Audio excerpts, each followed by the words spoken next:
नमस्कार, मी लतिका। आज मी तुम्हाला वेगवेगळ्या पद्धतीने मुळ्याची चटणी बनवून दाखवणार आहे। तर त्यासाठी बघा, मिक्सरचं भांडं घेतलेलं आहे।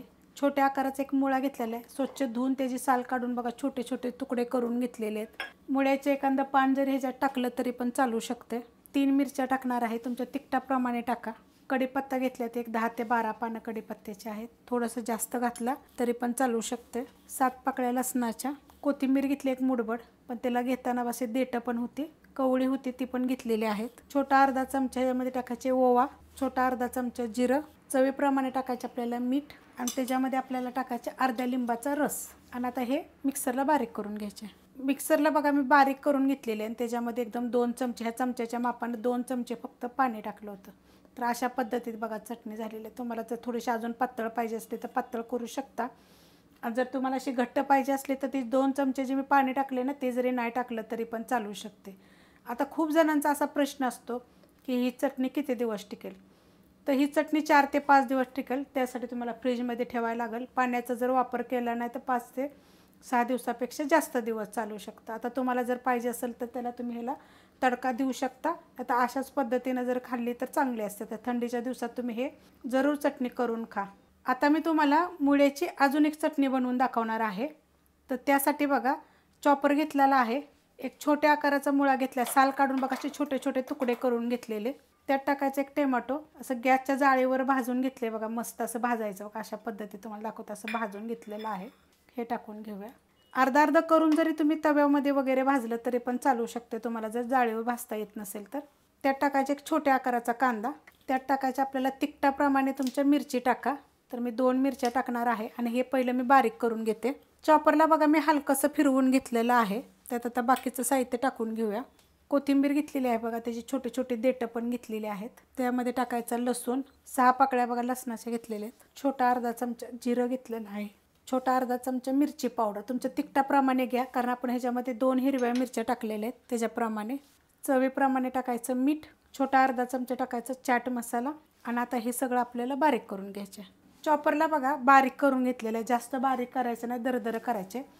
आपल्याला छोटा अर्धा चमचा असं त्याच्यामध्ये लिंबाचा रस टाकून घ्यायचा आहे, आणि एकदा फिरवून घेणार आहे, फक्त एकदा फिरवून घेणार आहे। लिंबाचा रस टाकल्यानंतर बघा फिरवून घेतलेला आहे। एवढा एक चमचाभर जरी टाकला तरी पण चालू शकते, आणि मुळ्याचं 2 पानं जरी ह्याच्यामध्ये टाकली तरी पण चालेल, पण अशी आपल्याला दरदरी पाहिजे, छान लागते। मी खूप चटणींच्या रेसिपी अपलोड करते बरं का। रेसिपी बघितली की प्लीज एक लाईक करत जा आणि कमेंट करत जा। आता आपण बनवूया किसलेल्या मुळ्याची चटणी। तर एक मोठ्या आकाराचा मुळा होता, त्याला स्वच्छ धुवून त्याची साल काढून बघा अशा पद्धतीत मी खिसणीनं खिसून घेतलेलं आहे। त्याचं पाणी वगैरे मी बिलकुल काढलेलं नाही आहे। कढई गरम करत ठेवलेली आहे बघा, गरम झालेली आहे। त्यात तेल टाकून घेऊया। तेल टाकायचं आपल्याला एकदम थोडंसं, आणि चांगलं गरम होऊन देऊया। तेल चांगलं बघा गरम झालेलं आहे। त्यात टाकायचं छोटा 1 चमचा जिरं, तुम्ही मोहरी जरी टाकली तरी चालेल। त्यात टाकूया आपण थोडासा कढीपत्ता, त्यात टाकायचे एक मीडियम आकाराचा कांदा। ह्यात काय माहिती आहे का, कांदा थोडा जास्त जरी घातला तरी पण चालू शकते। तर कांदा आपण चांगला भाजून घेऊया। कांदा बघा हलकासा भाजलेला आहे, एकदम लाल भडक असा मी केलेला नाही आहे। त्यात टाकणार आहे मी थोडीशी हिंग पावडर। तुम्हाला जर हिंग पावडर जर आवडत असेल तरच तुम्ही टाका, जरी नाही टाकली तरी पण चालू शकते। त्यात टाकणार आहे लसूण आणि हिरवी मिरची। आता जी ही हिरवी मिरची जी टाकलेली आहेत ना, ही कमी तिखटवाड्या जे लांबडे असतात ना, त्या 2 घेतलेल्या आहेत, आणि 3 पाकळ्या लसणाच्या घेतलेल्या आहेत। गॅस आहे मीडियम। त्यात टाकूया आपण थोडीशी हळद, आणि आता ह्याला चांगलं 1 मिनिटभर परतून घेऊया। मस्त असं बघा परतून घेतलेलं आहे। त्यात टाकायच्यात आपल्याला हा मुळा। मुळा काय म्हणते का, खिसल्यानंतर त्याचं पाणी वगैरे जर तुम्हाला पाहिजे असेल का नाही तर दाबून काढलं तरी चालतं, पण मुळा ना खाल्ल्याला खरं आपल्या शरीरासाठी चांगला असतो, त्यासाठी मी त्याचं पाणी वगैरे काय काढलेलं नाही। मस्त असं बघा मोठ्या आकाराचा होता, जरी 2 घेतले एवढ्या साहित्यासाठी तरी पण चालू शकते। त्यात टाकायचं आपल्याला चवीप्रमाणे मीठ, आणि ह्याला काय करायचं पहिले 1 मिनिटभर परतून घ्यायचं। मीठ टाकल्यानंतर बघा नुसतं मिक्स करून घेतलेलं आहे। गॅस केलेला आहे एकदम बारीक बारीक गॅस करायचं। मीठ टाकल्यानंतर काय होतं, पाणी सुटतं। आपण याला काय करूया, झाकून ठेवूया, एक वाफ काढून घेऊया। झाकण आपण बघा 1 मिनिटभर फक्त ठेवलं होतं, एक चांगली वाफ काढून घेतलेली आहे।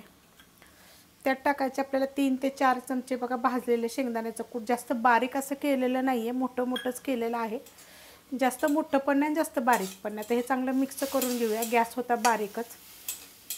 खूप छान लागते बरं काही. खाऊन बघा एकदा, असे करून बघा. खूप रेसिपी तुम्हाला मी वेगवेगळ्या पद्धतीने दाखवते. रेसिपी बघितली की लाईक जरूर करत जावा. तर टाकायची आपल्याला कोथिंबीर आणि मिक्स करून घेऊया.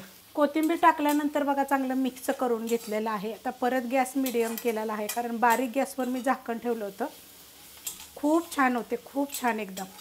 किती मस्त झाली बघा. त्याच्यातलं पाणी वगैरे जे आपलं सुटलं होतं ना मिठाचं, तेवढंच पाणी, जे मुळ्याचं जे खिसताना थोडं फार राहतं ते पाणी पिळून वगैरे काढायची नाही, त्याची चव निघून जाते. जर आवडतच नसेल मुळा तर मग थोडं खिसल्यावर पिळून काढा.